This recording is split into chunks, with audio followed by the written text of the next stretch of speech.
Hello, everyone.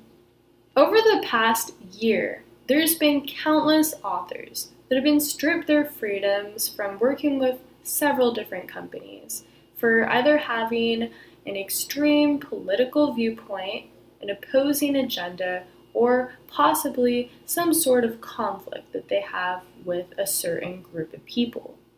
This is one of the many problems that will arise from media fully indoctrinating their viewers into admiring identity politics. For instance, back in the beginning of September, author Rouge V ended up having 9 of his books banned from Amazon completely for violating the terms for not having the content material match their guidelines. Now, one of these books were called Game: How to Meet, Attract, and Date Attractive Women.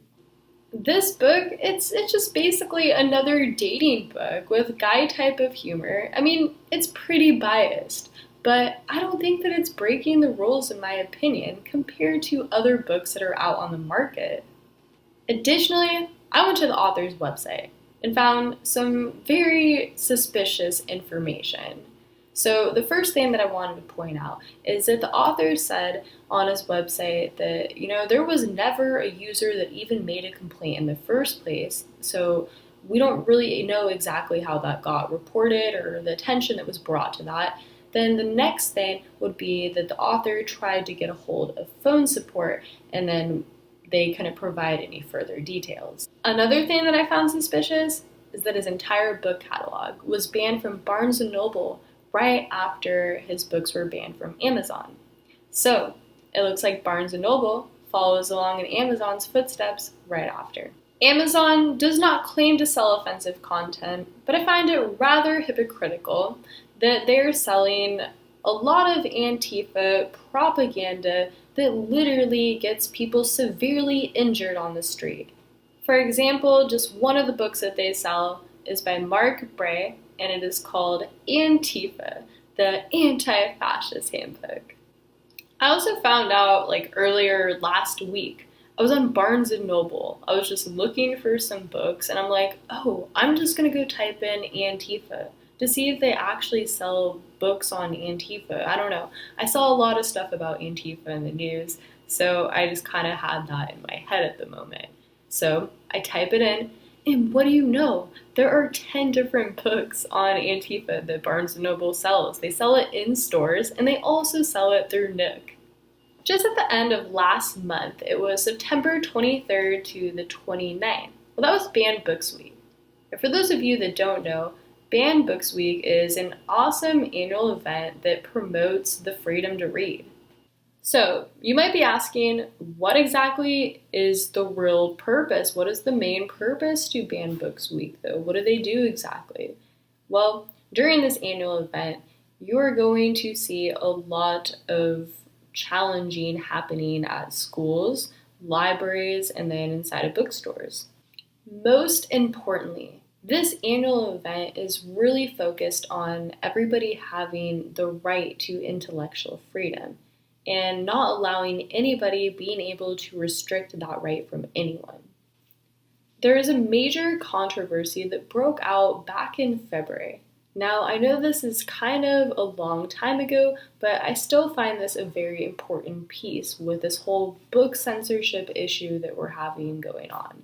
Now, this took place in Iowa. It was at Orange City Public Library, where a librarian was having issues with LGBTQ content being displayed inside of the library. With a situation like this, I found myself swaying strongly in the middle, actually, because I'm a very strong believer that everyone should have their right to intellectual freedom and be able to read whatever they desire.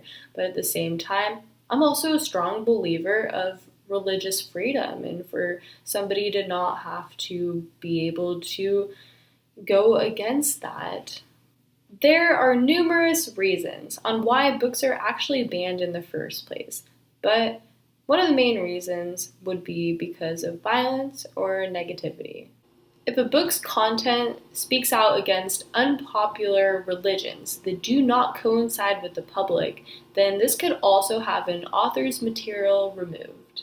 Then you have a great amount of books that are being banned for political bias. So basically, if an author wants to make the risky decision to talk about extreme politics, then it might not go so well for them. Now, this is just my personal take on book banning, but I do believe there are only truly small advantages and a whole lot of drawbacks when it comes to having this continue on in our society. The main advantage to book banning is to keep unwanted material away from children's reach in schools or in libraries. Now, doing this, I believe, is a good thing because it gives parents the decision on what they think is appropriate for their children to be seen and exposed to. Let's go back to what I said earlier about content being able to be banned if it is an unpopular religion. Okay, so doing this, I believe this is what crosses the line. It starts to affect our First Amendment rights, which protects freedom of religion. All speech should be open for debate so that all ideas can be expressed and challenged equally. If we're not able to do this, then there's going to be ideas that are never even going to be brought to the table to begin with. Not sure if you noticed, but every single rule and every single law that has ever been made in existence has been formed over genuine debate. Allowing all of this massive censorship and restrictions to keep going on in our society should not be put up with. When we're doing this, we are restricted what we can say on social media, what we're able to read or write about with books. This is affecting us with entertainment, with education.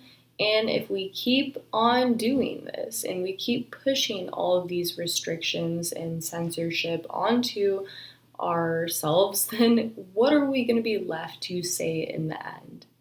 Altogether, I would love to just see these restrictions and censorship just come to a final stop.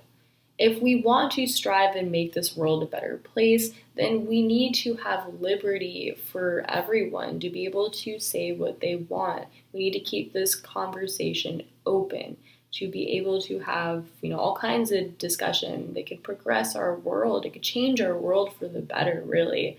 So it's awesome. Speaking is great. But anyways, that is all for tonight. So I'm going to head out. So yeah, stay tuned for next video.